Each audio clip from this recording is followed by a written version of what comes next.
விஜயகாந்த் பற்றி விமர்சிக்கவில்லை என்றும் தனது கருத்தை பிரேமலதா தவறாக புரிந்து கொண்டார் என்றும் வைகோ தெரிவித்தார்.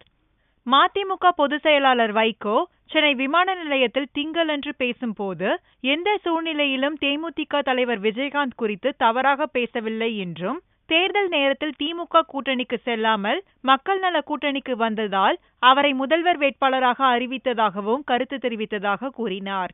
ஆனால் தமது கருத்து வேறு விதமாக செய்தி வெளியானதால் அதனை தவறாக புரிந்து கொண்டு பிரேமலதா பேசியுள்ளார் என்றும் அது பற்றி தமக்கு எவ்வித கோபமும் இல்லை என்றும் தெரிவித்தார்.